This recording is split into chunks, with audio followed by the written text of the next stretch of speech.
Bharat shall be a union of states. And Article 2, admission of or establishment of any new state in the territory of India.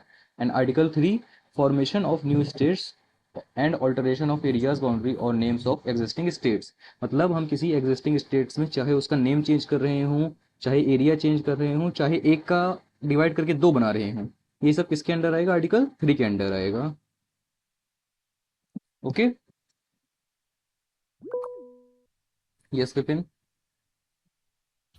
भैया अगर अपन किसी new state को establish करेंगे, कोई new state बनाएंगे, ठीक तो है, वो किसी और स्टेट की बाउंड्री को अफेक्ट नहीं करेगा। वो फिर किस आर्टिकल में आएगा? थर्ड ही में आएगा। वो आर्टिकल 2 में आएगा भाई। किसी स्टेट की बाउंड्री को और वो अफेक्ट कैसे करेगा? मैं अभी तुम्हारा क्वेश्चन नहीं समझ पाया। मतलब कि अगर अपन कोई स्टेट बनाना चाहें, वो मध्य प्रदेश और राजस्थान के बीच में आए कहीं, ठीक है, तो अगर अपन उसको बनाएंगे तो वो इफेक्ट तो दोनों स्टेट को करेगा ना, तो वो आर्टिकल 3, राजस्थान को भी होगा। हाँ, तो वो आर्टिकल 3 के अंडर आएगा, इसलिए कि हम उस स्टेट को बनाने के लिए कुछ एरिया राजस्थान का भी लेंगे और कुछ एरिया मध्य प्रदेश का भी लेंगे। हाँ, तो जैसे कि मैंने कहा कि जहां भी मॉडिफिकेशन का कॉन्सेप्ट आ जाए, मतलब हम किसी पुराने स्टेट के साथ कुछ भी छेड़छाड़ कर रहे हैं, तो वहां पे बिना कुछ सोचे समझे आर्टिकल 3 लगाना है। ठीक है, और अगर जैसे अपन मान लेंगे जो पाकिस्तान है उसको अपन ने लिया, तो पाकिस्तान अपन के उस हिस्से में, ठीक है, उसके बाद अगर अपन कुछ बनाएंगे तो वो आर्टिकल 2 में आएगा। वो आर्टिकल 2 में आएगा, क्योंकि हम वो पूरी तरीके से एक नया स्टेट ही फॉर्म कर रहे हैं। जैसे एस्टेब्लिशमेंट ऑफ सिक्किम, हमने जब सिक्किम एक नए स्टेट के तौर पे बनाया था ना, तो आर्टिकल हाँ 2 हाँ। के अंदर आएगा। लेकिन जब हमने छत्तीसगढ़ बनाया था मध्य प्रदेश से अलग करके, या कि उत्तराखंड बनाया था उत्तर प्रदेश से अलग करके, तो वो ये दोनों आर्टिकल 3 के अंडर आएंगे। ओके, ठीक है। क्योंकि इनको बनाने के लिए हमने पुराने स्टेट के साथ कुछ छेड़छाड़ की थी।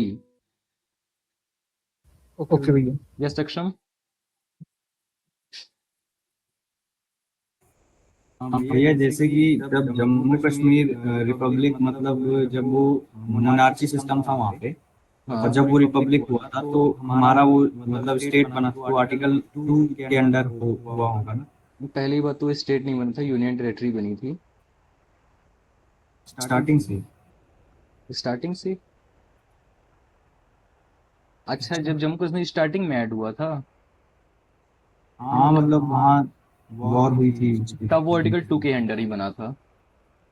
अच्छा। लेकिन अब जब हमने वो 2019 में जो चेंज आया था, जिससे वो यूटी बन गई थी दो अलग अलग, वो आर्टिकल 3 के अंडर आएगी, क्योंकि हमने तब एक स्टेट को मॉडिफाई करके दो यूटीज में बांट दिया था। ओके, ठीक है भैया। ठीक है। तो बस आर्टिकल 3 मतलब जहां भी मॉडिफिकेशन कॉन्सेप्ट आए, हम किसी भी एग्जिस्टिंग स्टेट का नाम चेंज कर रहे हैं, उसकी बाउंड्रीज चेंज कर रहे हैं, उसका एरिया चेंज कर रहे हैं, तब वहां पे आर्टिकल 3 होगा। ओके, पहले तीन आर्टिकल सभी को क्लियर है। हाँ भैया क्लियर अब है। हमारे अब हमारे कॉन्स्टिट्यूशन के पार्ट 1 का लास्ट आर्टिकल आता है, जो कि है आर्टिकल 4। अब देखो, आप लोगों ने अक्सर नोटिस किया होगा कि ये स्टेट्स के साथ छेड़छाड़ अक्सर होती ही रहती है। मतलब कभी किसी का एरिया बढ़ाते हैं, कभी किसी का घटाते हैं, कभी कोई नए स्टेट किसी से डिवाइड करके बना देते हैं, कभी किसी स्टेट का नाम चेंज कर सकते हैं। मतलब एट रेगुलर टाइम इंटरवल्स ये चेंज होते ही रहते हैं। ये एम आई राइट?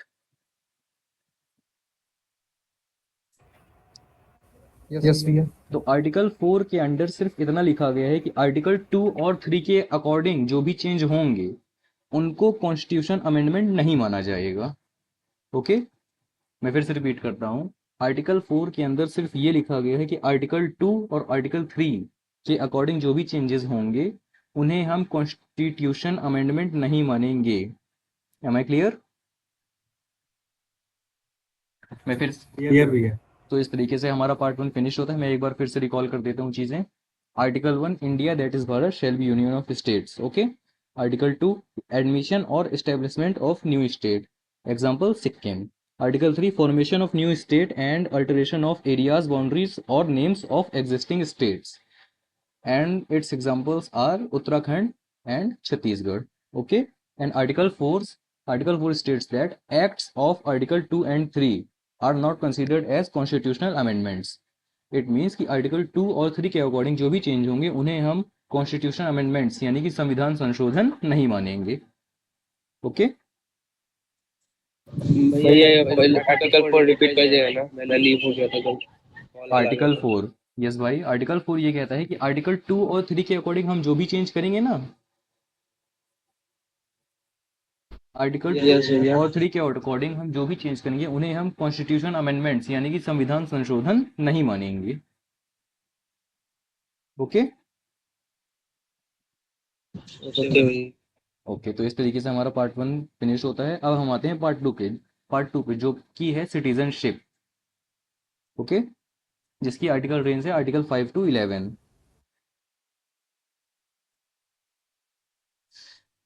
तो सिटीजनशिप वैसे देखा जाए तो डिफेंस पर्सपेक्टिव से बहुत ज़्यादा इंपॉर्टेंट आर्टिकल्स तो नहीं है, लेकिन इस बार सिटीजनशिप से रेलवेज एनटीपीसी में बहुत से क्वेश्चंस बने हुए हैं। जैसे कि मैंने एग्जाम दिया तो देखा, तो इस पर्टिकुलर पार्ट से पॉलिटी का 30 से 40% पोर्शन ही पूछा गया था पूरा का पूरा। तो मतलब अब हो सकता है आगे डिफेंस एग्जाम्स में भी इसका मर्व बढ़ जाए, तो अपन चालू करते हैं। देखो, पार्ट 2 बेसिकली कंप्राइज करता है article 5 to article 11।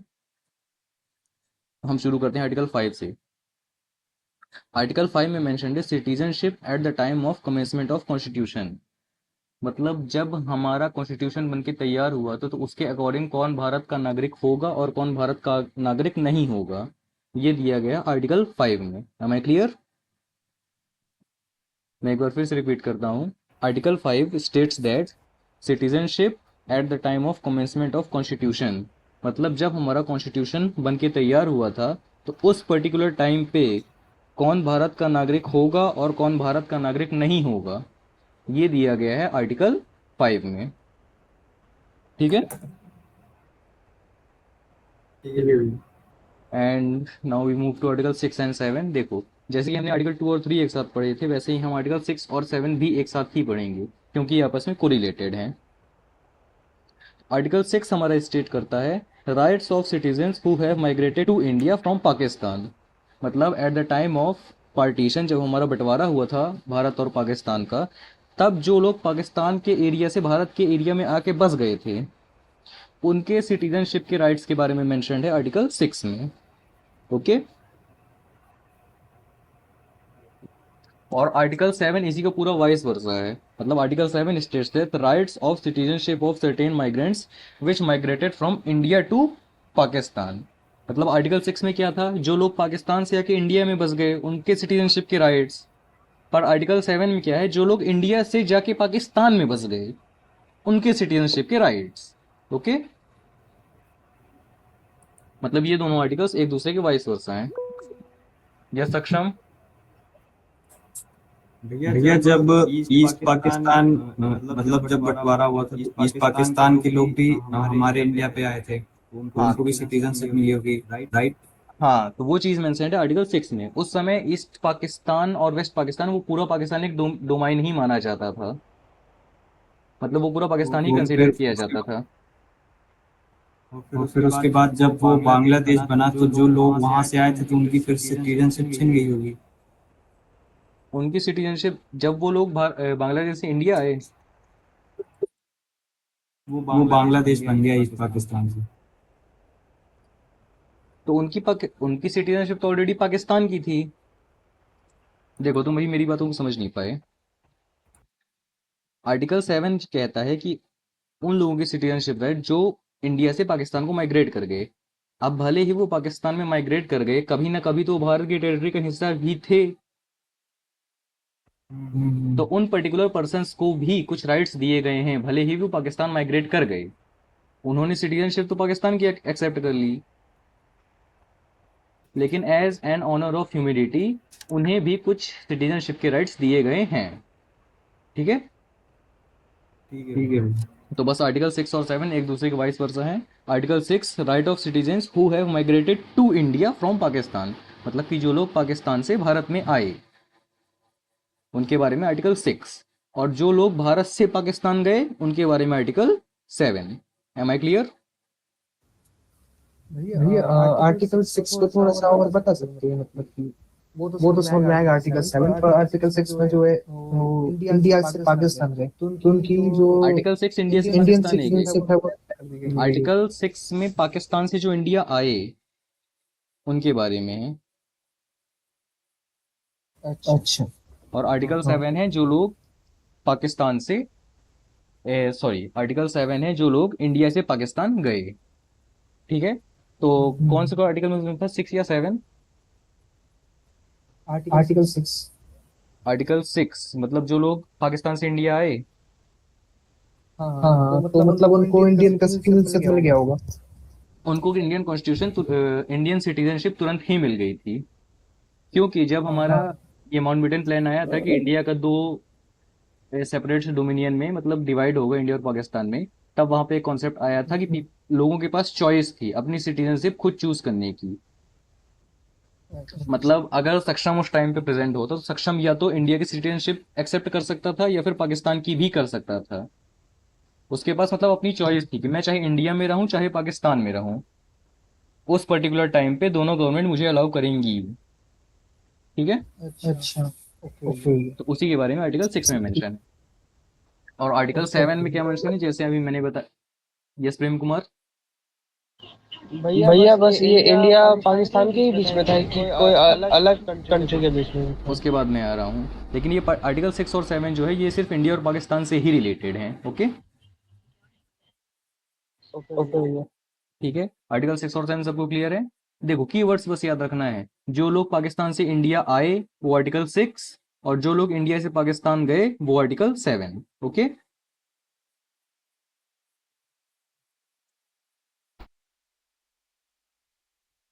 Can we move to article 8?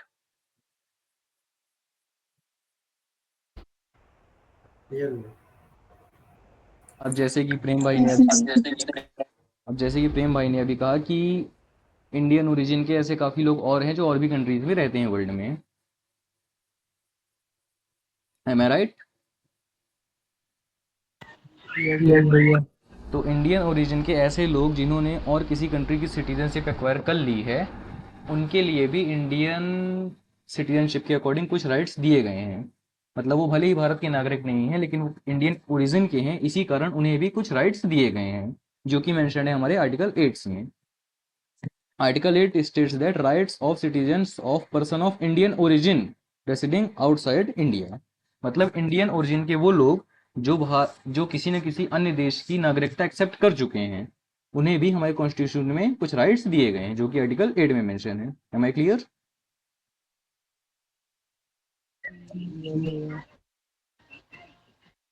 प्रेम कोई? जैसे एग्जांपल सर भैया जैसे एग्जांपल में विराट कोहली लंदन का ये ले लिया है जैसे एग्जांपल विराट कोहली ने अभी इंग्लैंड की सिटीजनशिप एक्सेप्ट नहीं की है भाई। इंग्लैंड की। अभी वो इंडिया का सिटीजन ही है, वो सिर्फ रेजिडेंशियल वीजा पे इंग्लैंड पे रह रहा है। जैसे कि एग्जांपल के तौर पे हम देखें तो आपने नोटिस किया होगा काफी सारे पंजाब के लोग कनाडा जाके सेटल हो जाते हैं, वहाँ की सिटीजनशिप एक्वायर कर लेते हैं, लेकिन क्योंकि वो इंडियन ओरिजिन के होते हैं इसीलिए उन्हें भी कुछ राइट्स दिए जाते हैं, जो कि मेंशन है हमारे आर्टिकल 8 में। ठीक है, यस सक्षम?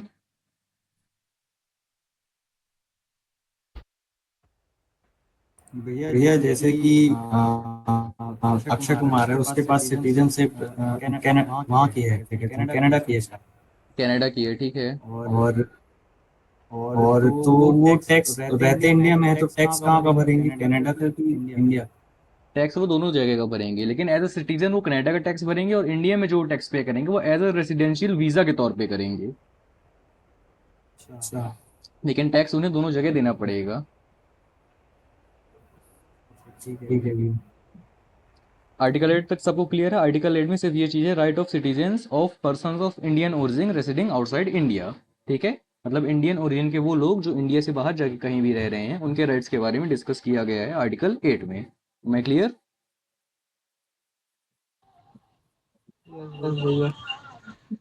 तो हमारे 5 6 7 8 कंप्लीट हो चुके हैं। अब आते हैं आर्टिकल 9। आर्टिकल 9 सिंपल डिफाइन करता है बस सिंगल सिटीजनशिप। जैसा कि आप सबको पता होगा कि हमारे देश में सिंगल सिटीजनशिप का कॉन्सेप्ट चलता है, तो आर्टिकल 9 में बस ये चीज मेंशन है। हेलो हाँ विपिन भाई, कोई भैया। डाउट? ड्यू टू लाइट का कट ऑफ वो वाईफाई बंद हो गया था तो क्लास मिस हो गई। आप रिवाइज करा दोगे जो अभी आपने पढ़ा है? अच्छा कोई बात नहीं भाई, मैं एक बार 9 10 11 कंप्लीट कर दूं, फिर पूरे एक बार शुरू से रिवाइज कर दूंगा, ठीक है? बस हाँ तीन हाँ। ही आर्टिकल बचे हैं। तो आर्टिकल 9 में सिर्फ एक चीज मेंशन है, वो है हमारी सिंगल सिटीजनशिप। मतलब जैसा कि सक्षम भाई ने अभी कहा कि जैसे अक्षय कुमार हैं, उन्होंने कनाडा की सिटीजनशिप एक्वायर कर ली है, तो उनकी इंडिया की सिटीजनशिप ऑटोमेटिकली डिक्लाइन हो जाएगी। मतलब अगर कोई पर्सन किसी भी और देश की सिटीजनशिप एक्वायर करता है तो इंडिया की उसकी सिटीजनशिप ऑटोमेटिकली कैंसिल हो जाएगी, क्योंकि हमारे देश में जो कॉन्सेप्ट चलता है वो चलता है सिंगल सिटीजनशिप का। Am I clear? यस भैया। तो आर्टिकल 9 में ये मेंशन है कि अगर कोई व्यक्ति भारत देश के अलावा किसी और देश की नागरिकता को एक्सेप्ट कर लेता है तो उसकी भारत की नागरिकता ऑटोमेटिकली कैंसिल हो जाएगी। मतलब वो फिर भारत का नागरिक उसी पल से नहीं रह पाएगा जिस पल उसने किसी और देश की सिटीजनशिप एक्वायर कर ली। ठीक है? क्लियर भैया। Can I move to article 10? Okay भैया। Okay, article 10 is not so important. इसकी बस स्टेटमेंट याद रखना है हम लोगों को, जो कि है continuance of rights of citizenship. मतलब हमारे सिटीजन्स को या ओवरसीज सिटीजन्स को जो भी राइट्स दिए गए हैं बस उसमें कंटिन्यूएंस, मतलब किस किस समय वो किस किस तरीके से लागू होंगे। वैसे आप सबने नोटिस किया होगा कि इमरजेंसी के टाइम में हमारे सिटीजनशिप के राइट्स कुछ डिफरेंट हो जाते हैं, मतलब एक तरीके से उनको बाउंड कर दिया जाता है किसी पैरामीटर पे। तो बस आर्टिकल 10 में वो चीज़ मेंशन है कि किसी पर्टिकुलर टाइम इंटरवल में हमारे continuance of rights of citizenship किस प्रकार होगी। Am I clear? Completed till Article 10, and now we move to Article 11. So Article 11 states that Parliament to regulate the right of citizenship by law. मतलब हमारा parliament citizenship के laws के regarding कोई भी law बना सकता है। जैसे आप लोगों ने अभी देखा होगा कि 2019 में सिटीजनशिप अमेंडमेंट एक्ट आया था, तो बस आर्टिकल 11 में यही चीज़ मेंशन है कि हमारा पार्लियामेंट जब चाहे वो सिटीजनशिप को रेगुलेट करने के लिए कोई भी लॉ बना सकता है। ठीक है? अब इसका एक एग्जांपल ये है, जैसे मान लो कोई एक रेसिडेंट है पाकिस्तान का, अब वो चाहता है कि मैं इंडिया की सिटीजनशिप एक्वायर करूं, मतलब मैं भारत का नागरिक कहलाऊं। तो पहले रूल क्या था कि उसे 12 साल तक भारत में रहना पड़ेगा। ठीक है? उसके बाद वो 12 साल रहने के बाद भारत की सिटीजनशिप एक्वायर कर सकता है। लेकिन अब कुछ सर्टेन क्लासेस के लिए 2019 में उसे अमेंड करके उस टाइम पीरियड को 6 साल कर दिया गया है, कि मतलब उसे 12 साल की बजाय अगर वो पाकिस्तान, बांग्लादेश, अफगानिस्तान से बिलोंग करता है तो वो सिर्फ 6 साल भारत में रह के भारत का सिटीजन बन सकता है। तो मतलब बस आर्टिकल 11 में यही चीज मेंशन है, पार्लियामेंट जब चाहे विथ अ मेजोरिटी तो सिटीजनशिप के लॉज को रेगुलेट कर सकती है, मतलब सिटीजनशिप के रिकॉर्डिंग कोई भी लॉ बना सकती है या अमेंड कर सकती है। M I right?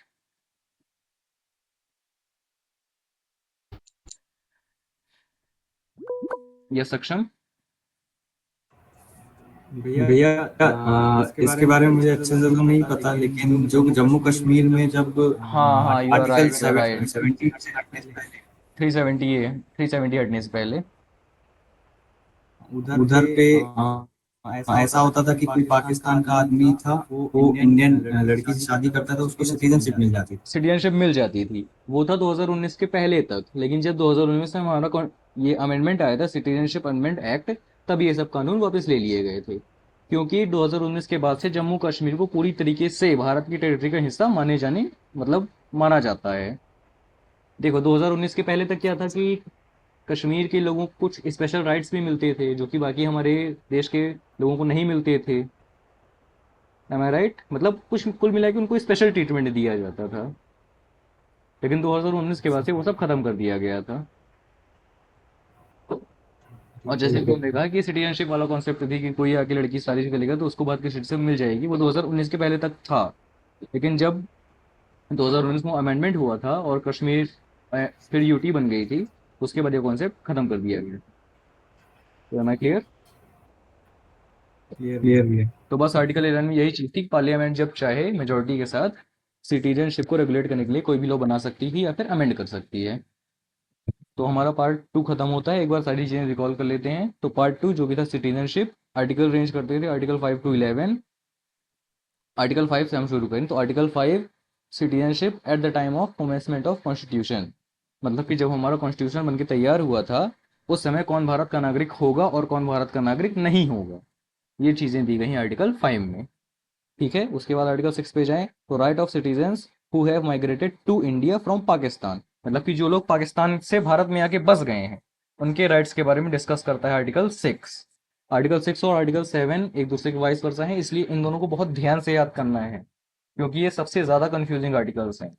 आर्टिकल 6 मैं एक बार फिर से रिपीट करता हूँ, right of citizens who have migrated to India from Pakistan, मतलब कि पाकिस्तान से आके जो लोग भारत में बस गए उनके rights, article 6। And article 7, rights of citizens of certain migrants to Pakistan, मतलब जो लोग भारत से जाके पाकिस्तान में बस गए उनके राइट्स के बारे में डिस्कस करता है आर्टिकल 7।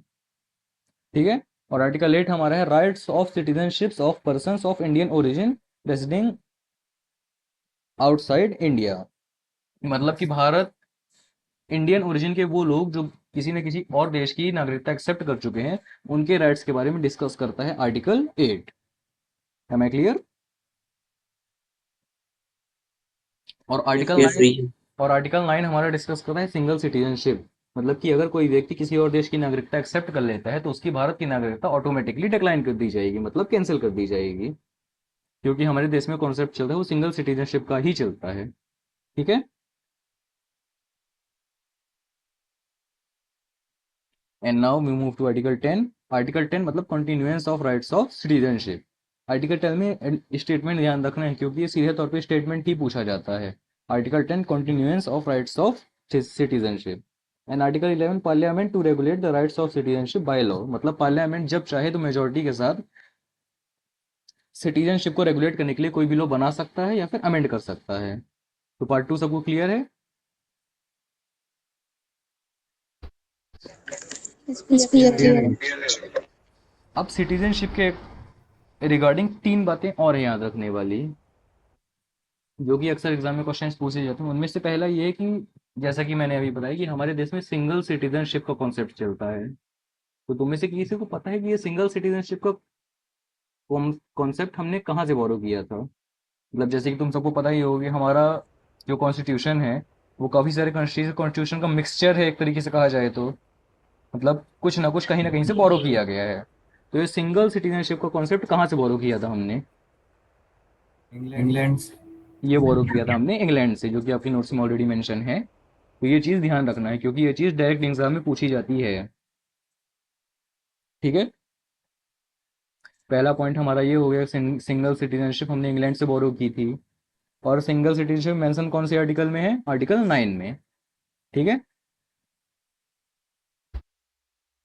उसके बाद आपको 2 एक्ट याद रखने हैं, एक तो सिटीजनशिप एक्ट ऑफ 1955 और उसके बाद सिटीजनशिप अमेंडमेंट एक्ट ऑफ 2019। 2019 में पहली चीज़ तो यही हुई थी कि जो सेक्शन ने बताया अभी, जो कश्मीर के रिगार्डिंग थी। ठीक है, और 2019 के सिटीजनशिप अमेंडमेंट एक्ट में जो सबसे ज़रूरी चीज़ ये हुई थी कि 3 कंट्रीज़ का नाम पहले ध्यान रखना है, इंडिया, पाकिस्तान, अफगानिस्तान और बांग्लादेश। इन 3 कंट्रीज़ के छः छः अब क्या कहेंगे उनको, मतलब 6 कम्युनिटीज़ के लोगों को कुछ स्पेशल प्रिविलेजेस दी गई थी। मैं एक बार फिर इस चीज़ों को रिपीट करता हूँ, सिटीजनशिप अमेंडमेंट एक्ट 2019 उसमें ये चीज़ मेंशन थी कि 3 देशों से, पाकिस्तान से, अफगानिस्तान से और बांग्लादेश से 6 कम्युनिटी के लोग उसमें थे। हिंदू, मैं रिकॉल कर रहा हूँ, हिंदू, क्रिश्चियन, जैन, पारसी और बुद्ध, मतलब मुस्लिम को छोड़ के सभी। ये सब अगर इंडिया की सिटीजनशिप एक्वायर करना चाहते हैं तो इन्हें 12 साल की जगह 6 साल ही इंडिया में रहना पड़ेगा। ठीक है, ये चीज़ हमारी मेंशन थी सिटीजनशिप अमेंडमेंट एक्ट ऑफ 2019 में। अब इससे क्वेश्चन क्या बनता है कि ऐसी कौन सी कम्युनिटी इंक्लूडेड नहीं थी? तो हमें ये याद रखना है कि इसमें मुस्लिम कम्युनिटी इंक्लूडेड नहीं थी। 6 कम्युनिटीज इंक्लूडेड थी, वो थी हिंदू, पारसी, बुद्ध, जैन, जोरास्ट्रियंस एंड 6 में रिकॉल नहीं कर पा रहा हूँ, 6 में आपको फिर बाद में बता दूंगा। ठीक है, बस ये चीज़ याद रखना है कि उसमें मुस्लिम नहीं थी, और यही क्वेश्चन सबसे ज़्यादा पूछा जाता है कि कौन सी नहीं थी। ओके, तो वह सिटीजनशिप के रिगार्डिंग हमें यही सब चीज़ें याद रखी थी। अब हम अच्छा, एक कॉन्सेप्ट आपका और रह गया। अब देखो, जैसे कोई एक यस प्रेम कुमार। भैया जैसे कि मुझे पूरा पता नहीं है अच्छा से, जैसे रायन विल्सन नहीं है जो इंडियन फुटबॉल में जो अभी इंग्लैंड का जो था, हाँ, ऑस्ट्रेलियन था जो कि इंग्लैंड का, जो इंडियन सिटीजनशिप उसको मिल गया है। एक्वायर कर लिया तो है वो भी उसने। 6 साल रहा होगा या उसको तुरंत मिल गया था। उस टाइम पीरियड स्पेसिफाइड रहता है भाई, उसको उतने टाइम पीरियड तक इंडिया में रहना ही पड़ेगा, रहना मतलब वो उतने टाइम पीरियड तक इंडिया में रहा होगा, तभी उसे इंडिया की सिटीजनशिप मिली है। अच्छा। अब वो लोग अपनी अपनी मतलब एक तरीके से कहा जाए तो सुविधा के हिसाब से वेरी कर लेते हैं। मतलब जैसे कि आप सबने देखा होगा कि जितने भी नेता हैं वो अपनी सुविधा के हिसाब से कानून बदलते रहते हैं। इसी तरह मतलब अगर कोई स्पोर्ट्स कोटा से बिलोंग करता है तो उसके लिए कभी कभी वो टाइम पीरियड और कम कर दिया जाता है कि ये 6 साल की जगह 3 साल ही रहेगा। मतलब एक तरीके से अपनी सुविधा के हिसाब से टाइम टाइम पर वो अमेंडमेंट्स होते रहते हैं। ठीक है। या कोई कोई होता है जल्दी दे देता है ना, जैसे। जल्दी रहता है, वही चीज मैं बोल रहा हूँ कि उस पर्टिकुलर टाइम पे अपनी सुविधा के हिसाब से कॉन्स्टिट्यूशंस में चेंज होते रहते हैं। ठीक है। अब मैं जो टॉपिक पे बात करने जा रहा हूँ वो है कि हमारी इंडियन सिटीजनशिप को एक्वायर करने के कौन कौन से मेथड्स हैं, मतलब कोई भी इंसान किस किस तरीके से भारत की नागरिकता हासिल कर सकता है। ठीक है। तो बेसिकली इसके 5 मेथड्स हैं, मतलब 5 तरीके से कोई भी इंसान भारत की नागरिकता हासिल कर सकता है। उसमें से पहला है बाय बर्थ, मतलब आपका जन्म अगर भारत की टेरिटरी में हुआ है तो आप भारत के नागरिक कहलाएंगे। ठीक है। ये था पहला पॉइंट। दूसरा था बाय डिसेंडेंट। बाय डिसेंडेंट मतलब आपके दादा परदादा पिताजी कोई भी अगर भारत की टेरिटरी का हिस्सा रहे हैं तो आपको भारत की नागरिकता मिल सकती है, लेकिन कुछ सर्कमस्टेंसेस पे, मतलब कुछ शर्तों पे। तो पहली शर्त तो यही होगी जिसमें से कि आपने किसी और देश की नागरिकता हासिल ना की हो। ठीक है। पहला हमारा हो गया बाय बर्थ, दूसरा होगा बाय डिसेंडेंट, तीसरा होगा बाय रजिस्ट्रेशन। मतलब आप भारत की किसी भी मतलब गवर्नमेंट रजिस्ट्रार के अंदर अपना रजिस्ट्रेशन करवा के भी भारत की सिटीजनशिप एक्वायर कर सकते हैं। और चौथा था बाय नेचुरलाइजेशन। नेचुरलाइजेशन का मतलब वही जैसे 1947 में हुआ था, नेचुरल तौर पे, जैसे जो लोग भारत में रह रहे थे उस पर्टिकुलर टाइम पे, तो वो ऑटोमेटिकली बिना कुछ किए नेचुरल तरीके से भारत के सिटीजन्स बन गए। ओके। और पांचवा था bye land एक्विजाइजेशन।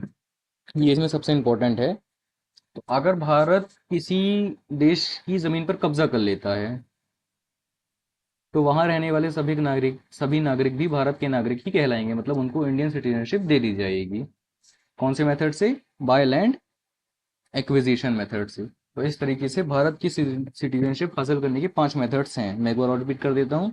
Bye birth, by descendant, by registration, by naturalisation and by land acquisition. इसमें किसी को कुछ डाउट?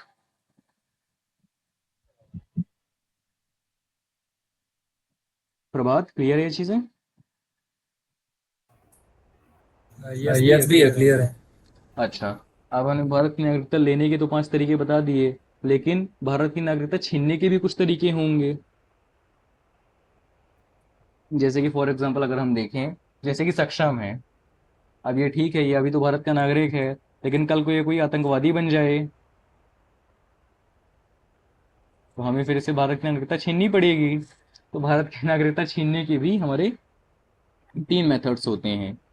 उसमें से पहला है रिनंसिएशन, दूसरा है टर्मिनेशन और तीसरा है डिप्रोवाइजेशन।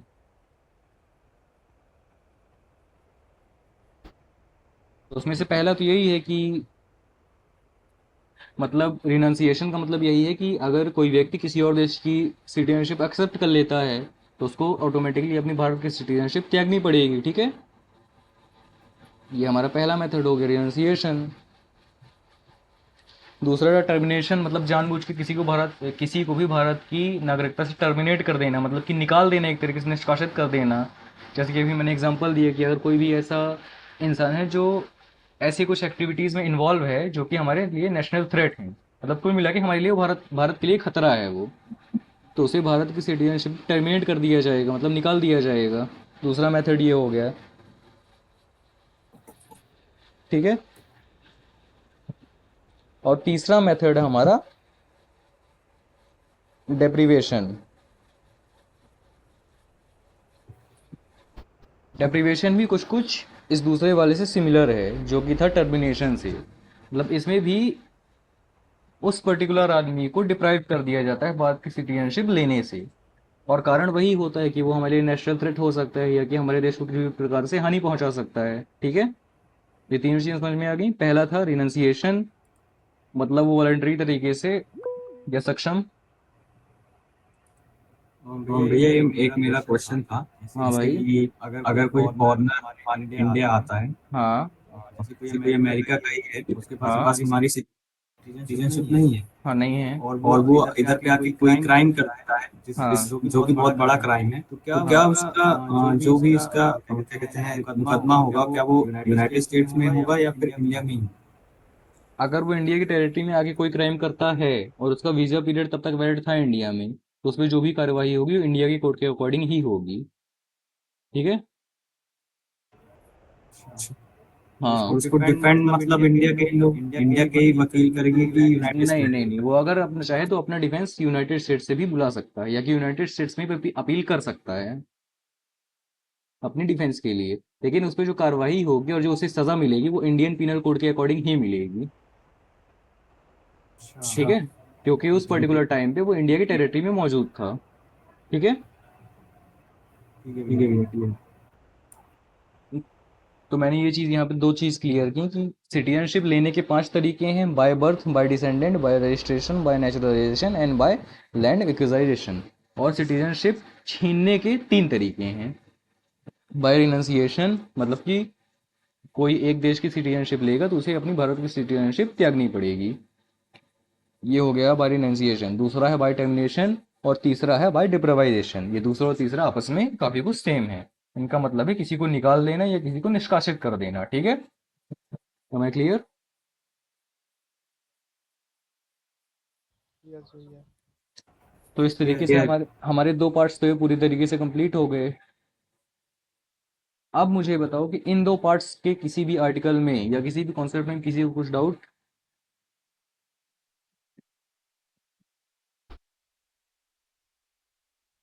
प्रभात। नहीं भैया, मेरे को तो क्लियर था। सभी हाँ चीजें भैया, नहीं है डाउट। सभी चीजें ठीक से क्लियर हो गई। हाँ भैया, क्लियर है। अच्छा ठीक है। अब हम आते हैं हमारे कॉन्स्टिट्यूशन के पार्ट थ्री की तरफ, जो कि है फंडामेंटल सॉरी, जो कि है फंडामेंटल राइट्स का। ठीक है। अच्छा, किसी को इसकी आर्टिकल रेंज पता है कि पार्ट थ्री में कहाँ से कहाँ तक आर्टिकल्स आते हैं? 12 to 35। 12 to 35 फंडामेंटल राइट्स आते हैं इसमें। ठीक है, फंडामेंटल राइट्स आते हैं, ये भी सबको पता होगा। कितने फंडामेंटल राइट्स हैं हमारे कॉन्स्टिट्यूशन में? है। 8। छः। एट कौन बोल रहा है भाई? Sorry sorry. एक्चुअली छः होते हैं, और उन छः के नाम मुझे कोई बता सकता है? Right to equality, right to freedom, cultural and educational right, और hmm. Right to constitutional remedies, okay. और राइट अगेंस्ट एक्सप्लॉइटेशन,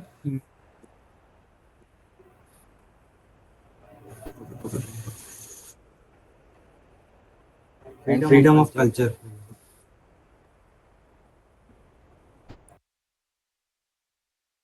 मिनट भाई, एक चीज़ इसमें मेरे से गलती हो गई, मैं उसके लिए सॉरी बोलता हूँ। जो मेरे नोट्स है ना, उसमें जो फोर्थ है ना, ये फ्रीडम ऑफ कल्चर नहीं होगा, ये फ्रीडम ऑफ रिलीजन होगा।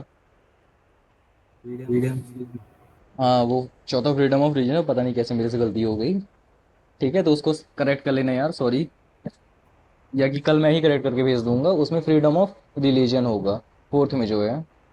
और फिफ्थ में हमारा है cultural and educational rights. Okay.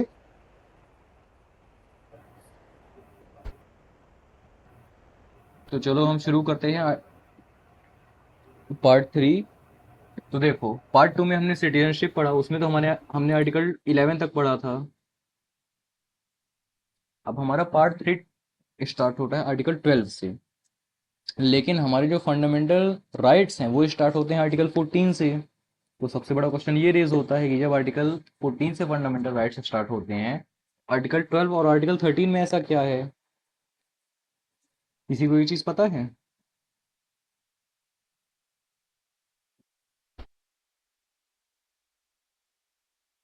सक्षम?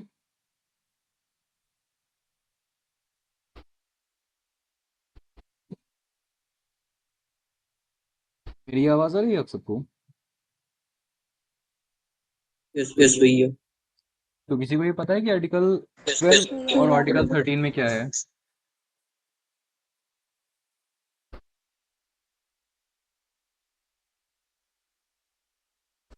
अच्छा ठीक है, चलो हम स्टार्ट करते हैं। सबसे पहले हम देखते हैं आर्टिकल 12। तो आर्टिकल 12 में हमारे दी गई है डेफिनेशन ऑफ स्टेट, मतलब कि एक स्टेट क्या है। ठीक है, अब यहाँ पे हम उस पर्टिकुलर स्टेट की डेफिनेशन पढ़ने नहीं जाएंगे, हम बस ये चीज याद रखेंगे आर्टिकल 12 में दिया गया है डेफिनेशन ऑफ स्टेट, क्योंकि क्वेश्चन आपसे पूछेगा तो यही डायरेक्ट स्टेटमेंट बेस ही पूछेगा डेफिनेशन ऑफ स्टेट कौन से आर्टिकल में दी गई है या दिया गया है। ठीक है, तो आर्टिकल 12 में दिया गया है definition of states. Am I right? Clear है भैया। क्लियर सक्षम? क्लियर भी। और आर्टिकल 13 में दिया गया है laws in consistence with fundamental rights. इसका मतलब जुडिशियल रिव्यू, हमारे फंडामेंटल राइट्स के वायलेशन के ऊपर जो भी जुडिशियल रिव्यूज होंगे ना, वो सब मेंशन किए गए हैं आर्टिकल 13 में। ओके, तो article 12 definition of states and article 13 judicial reviews, ये दो चीजें ध्यान रखनी है। ठीक है,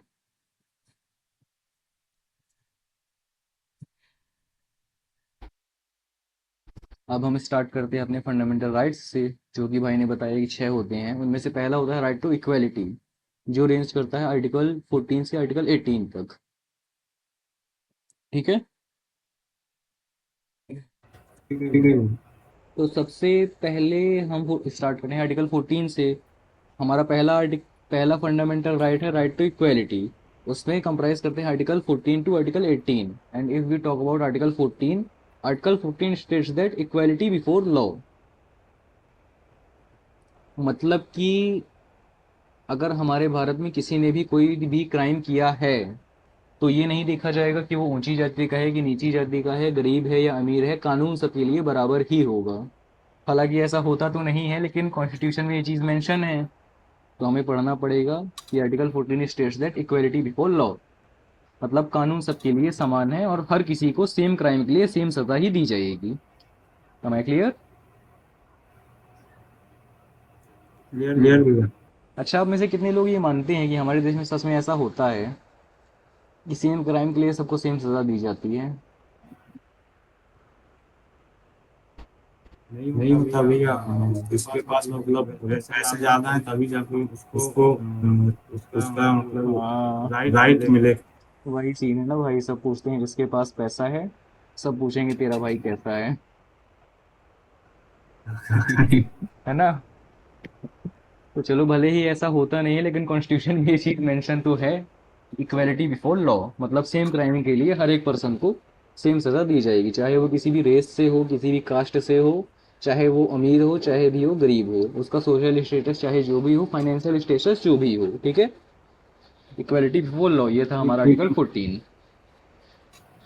everything is clear? Clear yes भैया। अब आर्टिकल 15 है हमारा नो डिस्क्रिमिनेशन, मतलब कि हम रिलीजन के बेसिस पे, कास्ट के बेसिस पे, जेंडर के बेसिस पे, एज के बेसिस पे या लैंग्वेज के बेसिस पे भी किसी के भी साथ डिस्क्रिमिनेट नहीं कर सकते। इसका अभी आपने कुछ दिन पहले नोटिस किया होगा कि महाराष्ट्र में काफी कुछ चल रहा था मराठी को लेके, मतलब लोग वहां पे प्रेस्टाइज कर रहे थे लोगों को कि मराठी सीखो, मतलब एक तरीके से डिस्क्रिमिनेट कर रहे थे कि आप महाराष्ट्र में रहते हैं तो मराठी बोलने वाले अलग और हिंदी बोलने वाले अलग। M I right? भैया। तो ये हमारे आर्टिकल 15 का वॉयलेशन था, क्योंकि इसमें साफ साफ लिखा गया है कि कास्ट, रिलीजन, लैंग्वेज, एज के बेसिस पे किसी के भी साथ डिस्क्रिमिनेशन नहीं किया जाएगा। ओके, तो आर्टिकल 14 और 15 सबको क्लियर है। आर्टिकल 14 इक्वेलिटी बिफोर लॉ और आर्टिकल 15 नो डिस्क्रिमिनेशन। ठीक है, क्लियर हुई। अब हम चलते हैं आर्टिकल 16 की तरफ। तो हमारा यस पलक, अब हम चलते हैं आर्टिकल 16 की तरफ। हमारा आर्टिकल 16 है इक्वेलिटी ऑफ अपॉर्चुनिटीज, मतलब हर किसी को समान अवसर का अधिकार, चाहे वो किसी भी कास्ट, रेस, रिलीजन का हो। अगर वह भारत का नागरिक है तो हर किसी को समान अवसर दिया जाएगा। मतलब एक तरीके से किसी भी तरह का भेदभाव नहीं किया जाएगा किसी भी फील्ड में। लेकिन अगर हम देखें तो ये भी काफी हद तक सच नहीं है, क्योंकि हम देखते हैं जैसे कि रिजर्वेशन कोटास के माध्यम से भेदभाव तो किया ही जाता है। M I right? राइट भी। तो जैसे कि आर्टिकल 16 में ये मेंशन है कि इक्वलिटी ऑफ अपॉर्चुनिटी, मतलब हर किसी को समान अवसर दिए जाएंगे, लेकिन इसके कुछ एक्सेप्शंस भी हैं। तब इसमें ये चीज़ भी मेंशन है कि वुमेन के लिए या स्पेशल माइनॉरिटीज़ के लिए या स्पेशल कास्ट माइनॉरिटीज़ के लिए हम इसे ओवर रूल भी कर सकते हैं। मतलब रिजर्वेशन के लिए एक्ट्स बना सकते हैं। तो ये चीज़ भी आर्टिकल 16 में मेंशन है। ठीक है,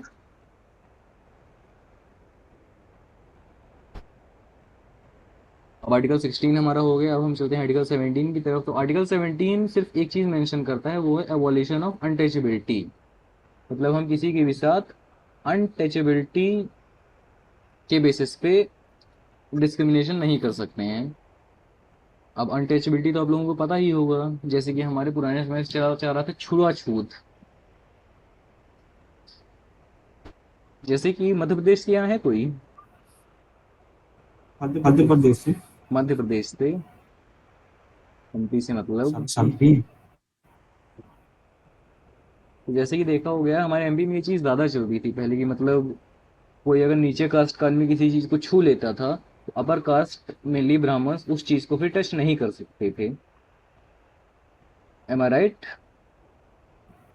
राइट है। तो बस यही चीज़ आर्टिकल 17 में मेंशन है कि अनटचेबिलिटी किसी के साथ भी नहीं होगी। ठीक है, तो ये चारों आर्टिकल्स आप लोगों को क्लियर हो गए, 14, 15, 16 एंड 17।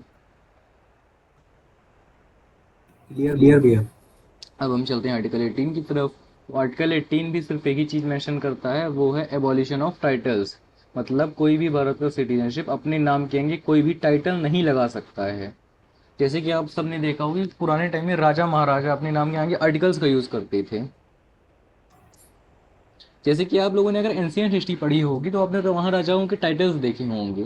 जैसे फॉर एग्जांपल चंद्रगुप्त को नेपोलियन ऑफ इंडिया का टाइटल मिला था, सॉरी समुद्रगुप्त को, और चंद्रगुप्त सेकंड को महाराजाधिराज का टाइटल मिला था। M I right? राइट भैया। तो आर्टिकल 18 में बस यही चीज़ मेंशन है कि कोई भी इंडिया का सिटीजन अपने नाम के आगे कोई भी आर्टिकल नहीं लगा सकता है। ठीक है,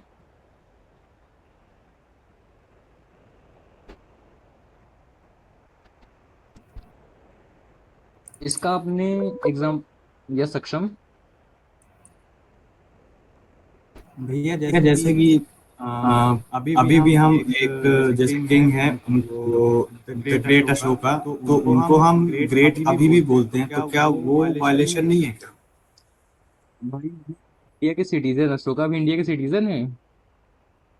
नहीं, द ग्रेट अशोका भी। नहीं को मैं बोल रहा हूँ द ग्रेट अशोका, मतलब उनकी डेथ हो चुकी है, वो करेंटली इंडिया के सिटीजन नहीं है। आर्टिकल 18 जो एबोलिशन ऑफ टाइटल मेंशन करता है वो करेंटली जो इंडिया के सिटीजन हैं उनके लिए मेंशन करता है। मतलब एक तरीके से जो लोग जिंदा हैं अभी भारत की टेरिटरी में, इंडिया की सिटीजनशिप उन्होंने एक्वायर कर रखी है। जैसे कि आपने देखा होगा कि राजस्थान के काफी राजाओं को सवाई का टाइटल मिला था, सवाई राजा जय सिंह, सवाई मान सिंह। तो हम बाकी सबको तो टाइटल्स के साथ ही प्रोनाउंस करते हैं, लेकिन जो प्रेजेंट में जिंदा हैं उनके नाम के साथ हम कभी भी टाइटल यूज नहीं करते हैं। तो आर्टिकल 18 सिर्फ उन लोगों पे लागू होता है जो कि करंट में भारत के सिटीजन हैं। ओके, और भैया जैसे कि कोई ऑफिसर है रिटायर हो गया है तो वो जैसे मेजर है तो उनको मेजर से बुलाने लगते हैं, तो वो भी तो वो एक टाइटल ही टाइटल हुआ है। वो एक टाइटल उनका नहीं होगा, वो उनकी रैंक होगी, उनकी वो ऑफिशियल रैंक होगी। अब जैसे तो हम कई लोगों को डॉक्टर कह के भी प्रोनाउंस करने लगते हैं, तो वो उनका टाइटल नहीं होगा, वो उनकी एक एजुकेशनल रैंक होगी या फिर उनकी ऑफिशियल रैंक होगी, जो जो कि उन्हें भारत सरकार के द्वारा दी गई होगी। उसे हम टाइटल की कैटेगरी में नहीं डाल सकते हैं। ओके, ठीक है। ठीक है। तो हमारे पहला फंडामेंटल राइट जो कि था राइट टू इक्वेलिटी, इसके पांचों आर्टिकल्स कंप्लीट हो चुके हैं। इसमें किसी को कुछ डाउट? नो डाउट भैया। पलक, एनी डाउट? प्रेम, लकी? एक बार आर्टिकल 16 रिपीट कर दो। आर्टिकल 60 इक्वेलिटी ऑफ अपॉर्चुनिटी, मतलब किसी भी चीज़ के लिए कोई भी चीज़ अगर भारत में हो रही है तो भारत के सभी नागरिकों को उसके लिए समान अवसर प्रदान किए जाएंगे। मतलब एक तरीके से किसी के साथ भी भेदभाव नहीं किया जाएगा कि जैसे कि ये हमारा भतीजा है तो इसको प्रायोरिटी दे दी जाए। जैसे मान लो कि 10 सरकारी नौकरी की जगह निकली हैं, तो उसके लिए हम किसी के साथ भी भेदभाव नहीं करेंगे, सभी को इक्वल मौका दिया जाएगा। लेकिन इसमें कुछ एक्सेप्शंस भी हैं, जैसे कि जेंडर के बेसिस पे या कास्ट माइनॉरिटीज के बेसिस पे हम वो भेदभाव कर सकते हैं, जैसे कि हम रिजर्वेशन के नाम से जानते हैं। तो आर्टिकल 16 में मेंशन तो है इक्वालिटी ऑफ अपॉर्चुनिटी, लेकिन एक्सेप्शंस हैं, इसीलिए ये कहीं भी इम्प्लीमेंट नहीं होता है एक तरीके से देखा जाए तो ये चीज़ क्लियर हो गई। यस भैया। तो अब हम चलें हमारे दूसरे फंडामेंटल राइट की तरफ, जो कि है राइट टू फ्रीडम।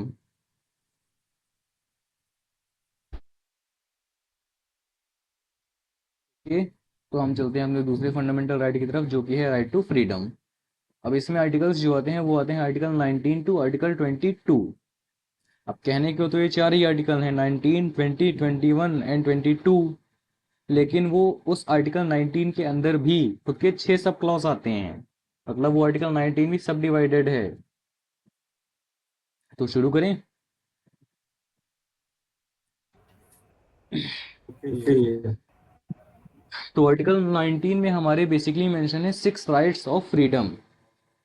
अब पहले मैं 6 के 6 एक लाइन से बोल देता हूँ, उसके बाद ही एक्सप्लेन करूंगा, ठीक है? तो आप लोग ध्यान से सुनिएगा। Article 19 A, freedom of speech and expressions. Article 19 B, freedom of peaceful gathering.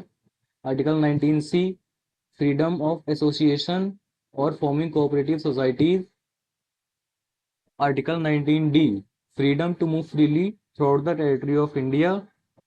Article 19 E, freedom to reside and settle down throughout the territory of India. And Article 19G, freedom of profession or trade. Am I clear?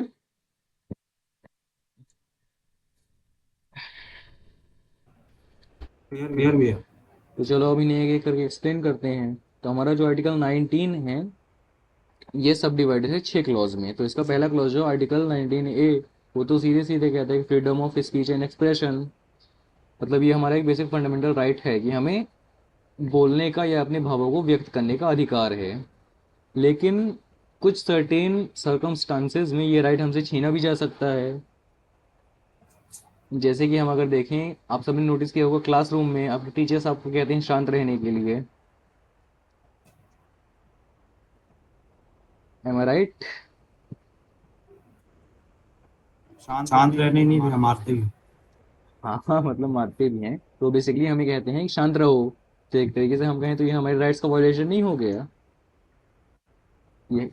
सही बात है। हम अपने teacher से कह सकते हैं हमें भी बोलने का अधिकार है, freedom of speech and expression है आर्टिकल 19 ए के अकॉर्डिंग।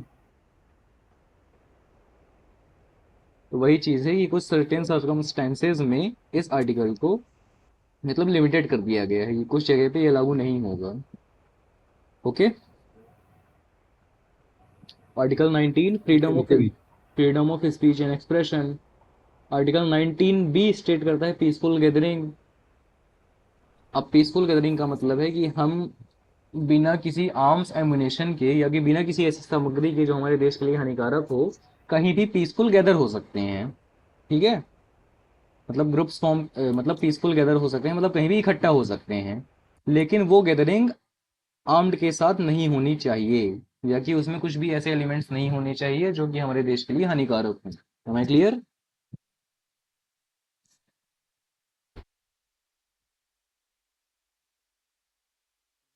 यार कुछ बोलते नहीं हो तो मुझे लगता है मैं अकेला बोल रहा हूँ। Yes, भैया। तो आर्टिकल 19 एंड 19 भी क्लियर हो गए हमारे। Article 19 A freedom of speech and expression, article 19 भी पीसफुल गैदरिंग, एंड आर्टिकल 19 सी जो है वो भी कुछ कुछ भी की तरह ही है। आर्टिकल 19 सी स्टेट करता है freedom to form cooperative societies, ठीक है, मतलब हम छोटी छोटी एसोसिएशन और कोऑपरेटिव सोसाइटीज बना सकते हैं, लेकिन शर्त उनके लिए भी वही है कि उनमें कुछ ऐसे एलिमेंट्स नहीं होने चाहिए जो हमारे देश के लिए हानिकारक हों। M I right?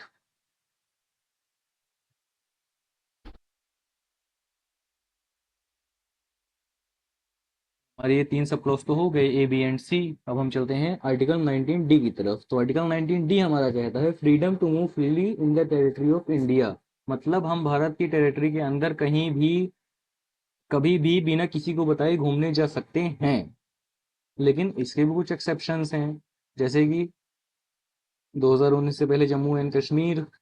M I right? Yes. तो आर्टिकल 19 डी में यही चीज मेंशन है कि हम भारत के अंदर, भारत के टेरिटरी के अंदर कहीं भी कभी भी किसी को बिना बताए घूमने जा सकते हैं, ठीक है, और इसका एक्सेप्शन बस वही है कि हम उन जगह पे नहीं जा सकते जहाँ पे गवर्नमेंट ने अलग से पाबंदी लगा के रखी हो, जैसे कि हिमालय के कुछ ऐसे रीजन्स हैं जो आते तो इंडिया के टेरिटरी के अंदर ही हैं, लेकिन हम वहाँ पे घूमने नहीं जा सकते हैं, या कि जा भी सकते हैं तो गवर्नमेंट की परमिशन के साथ हमें जाना पड़ेगा। उसका कारण सिर्फ वही है कि वो क्रिटिकल एरियाज हैं और वहाँ पे गवर्नमेंट ने पहले से प्रोहिबिशंस लगा के रखे हैं। तो ये चीज़ क्लियर हो गई। क्लियर है जी।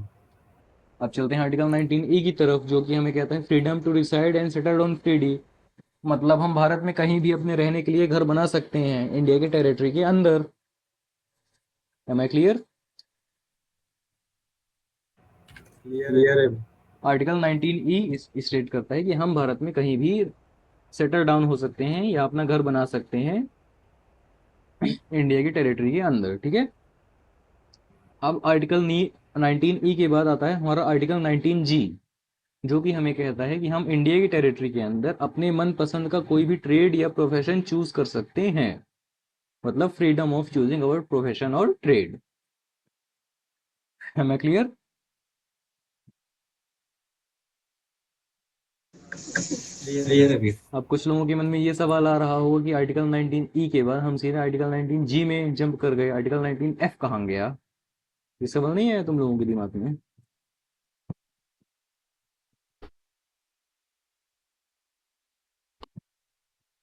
हम्म? है। लकी सक्षम आया ये सवाल कि नहीं आया? भैया Yes, sir। भी जंप कर गया। अच्छा कोई बात नहीं, आना चाहिए। तो आर्टिकल 19 एफ में जो था वो वही था राइट टू प्रॉपर्टी, जो कि अब कहाँ चला गया है, वो कॉन्स्टिट्यूशनल राइट बन गया है, वो फंडामेंटल राइट नहीं है। ओके, हाँ। राइट टू प्रॉपर्टी वो हमारा 19 एफ ही था, इसलिए हम सीधे ई से जी में जंप कर गए। ओके, तो भैया वो रिमूव हो गया कि कहीं शिफ्ट हो गया है? रिमूव नहीं हुआ है, वो शिफ्ट हुआ है आर्टिकल 300 ए में, मतलब वो एक अब फंडामेंटल राइट नहीं है, वो सिर्फ एक कॉन्स्टिट्यूशनल राइट है। अच्छा। ओके, ओके भैया। तो चलो आर्टिकल 19 के सभी 6 सब क्लॉज सबको क्लियर हो गए, इसमें कुछ डाउट? नो भैया। दो भैया। बी वाला बता दीजिए नहीं हुआ। आर्टिकल 19 बी था भाई पीसफुल गैदरिंग, मतलब कि हम भारत की टेरिटरी के अंदर कहीं भी समूह में इकट्ठा हो सकते हैं, बस उसकी एक ही शर्त है कि उस समूह में या कि उस ग्रुप में कोई भी ऐसे एलिमेंट्स नहीं होने चाहिए जो हमारे देश के लिए हानिकारक हो, मतलब कुल मिला के आर्म्स एंड एमुनेशंस नहीं होने चाहिए। मैं राइट?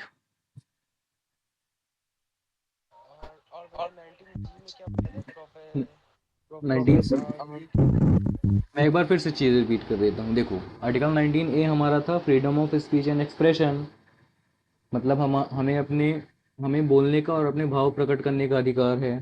आर्टिकल 19B में क्या था? पीसफुल गैदरिंग, मतलब हम कहीं भी इकट्ठा हो सकते हैं, बशर्त सिर्फ इतनी है कि उसमें कुछ ऐसे एलिमेंट्स नहीं होने चाहिए जो हमारे देश के लिए हानिकारक हों।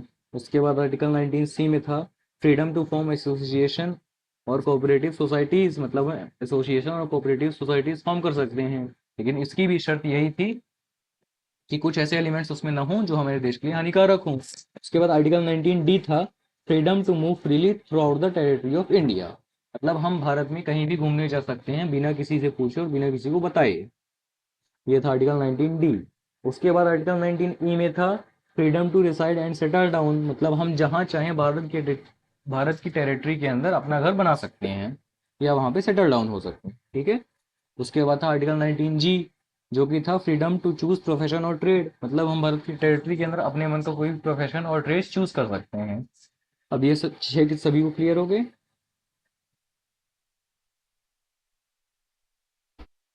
यस भैया। अब हम मूव करते हैं आर्टिकल 20 के अंदर। आर्टिकल 20 में ये चीज मेंशन है, protection in respect of conviction for offences. अब बेसिकली देखा जाए तो आर्टिकल 20 के अंदर भी दो चीजें आती हैं। उनमें पहली क्या है, ये बेसिकली क्राइम से रिलेटेड है। तो पहली चीज उसमें ये है कि इसको एक एग्जांपल के साथ समझना। जैसे कि इस बार प्रेम का एग्जांपल लेते हैं। प्रेम ने, आज डेट क्या है? 29 जून। प्रेम ने 29 जून को एक क्राइम किया, मानो उसने मेरे घर पे चोरी कर दी, ठीक है। ठीक है भैया। तो प्रेम ने चोरी कब की? 29 जून को। तो प्रेम को जो सजा मिलेगी वो सजा भी उसी अकॉर्डिंग मिलेगी जो उस डेट को, मतलब कि 29 जून के अकॉर्डिंग कॉन्स्टिट्यूशन में मेंशन होगी। मतलब ये आर्टिकल ये कहता है कि ऐसा नहीं होगा कि प्रेम ने चोरी की 29 जून को, लेकिन उसे सजा मिली 10 जुलाई को, और 10 जुलाई तक प्रेम ने जो क्राइम किया था उसके लिए सजा कुछ चेंज हो चुकी थी, तो उसे चेंज हुई वाली सजा नहीं मिलेगी। उसे सजा वही मिलेगी जो उस पर्टिकुलर डेट को, जब उसने क्राइम किया था उस पर्टिकुलर डेट को कॉन्स्टिट्यूशन में मेंशन थी, ठीक है। ठीक है भैया। मतलब हमें किसी भी क्राइम के लिए वही सजा मिलेगी जो उस पर्टिकुलर टाइम पे कॉन्स्टिट्यूशन में मेंशन है, ठीक है। ये पहला सब क्लॉज हो गया आर्टिकल 20 का। और उसमें आर्टिकल 20 में हमारा दूसरा सब क्लॉज ये है कि हमें किसी भी क्राइम के लिए सिर्फ एक बार ही सजा मिलेगी। मतलब अब जैसे प्रेम ने मेरे यहाँ चोरी कर दी, तो मैंने एक बार इसकी FIR कर दी पुलिस के पास, तो पुलिस ने इसे डंडे से पीटा बहुत, ठीक है। लेकिन मैंने दूसरे दिन जाके फिर FIR कर दी, तो फिर पुलिस इसे बांध के ले गई, फिर इसे डंडे से पीटा। ये तो बेचारे के साथ नाइंसाफी हो गई। तो भैया क्या मतलब अगर प्रेम दूसरी बार आपके यहाँ चोरी करता है उसके बाद आप FIR करोगे तब भी नहीं मिलेगी उसकी? नहीं नहीं, तब तो मिलेगी क्योंकि उसने क्राइम ही 2 बार कर दिया। मेरे कहने का मतलब ये है कि उसने चोरी एक बार की तो उसे सजा भी एक ही बार मिलेगी, उसे एक ही क्राइम के लिए 2 बार सजा नहीं मिलेगी। अच्छा। अब हम उसके बारे में कुछ नहीं कह सकते कि हमारे प्रेम भाई का दिमाग ही खराब हो जाए तो दूसरी बार भी चोरी करने आ जाए, तब तो भाई उसे दूसरी बार सजा मिलनी ही चाहिए। प्रेम भाई बुरा तो नहीं मान गया यार तू? नहीं नहीं भैया। ठीक है ना। तो एक सिर्फ एक एग्जांपल के लिए था। तो आर्टिकल 20 में बेसिकली दो चीजें मेंशन है। पहली तो ये कि हमें किसी भी क्राइम के लिए वही सजा मिलेगी जो उस पर्टिकुलर टाइम पे कॉन्स्टिट्यूशन में मेंशन है। मतलब अगर क्राइम होने के बाद उस सजा में कोई मॉडिफिकेशन होगा तो हमें मॉडिफिकेशन वाली सजा नहीं मिलेगी, वही पुरानी वाली मिलेगी जो जब हमने क्राइम किया था तब मेंशन थी, ठीक है। और दूसरी चीज क्या हो गई कि हमें किसी भी क्राइम के लिए सिर्फ एक बार ही सजा मिलेगी, एक क्राइम के लिए हमें 2 बार सजा नहीं मिलेगी, ठीक है। ये चीजें आ गई हमारे आर्टिकल 20 के अंदर। अब आर्टिकल 21 हमारा क्या कहता है? Protection of life and personal liability. अब आर्टिकल 21 के रिगार्डिंग हमें दो चीजें ध्यान रखनी है, एक तो प्रोटेक्शन ऑफ लाइफ और दूसरा राइट टू एजुकेशन, जो कि आर्टिकल 21A। अब इसमें बहुत ज़्यादा कुछ एक्सप्लेन करने को है ही नहीं। मतलब प्रोटेक्शन ऑफ लाइफ बेसिकली ये है कि हम अपनी लाइफ की प्रोटेक्शन खुद से कर सकते हैं, जिसका सबसे बड़ा एग्जांपल है सेल्फ डिफेंस। आपने देखा होगा कि कई बार हम किसी का मर्डर कर देते हैं फिर भी हमें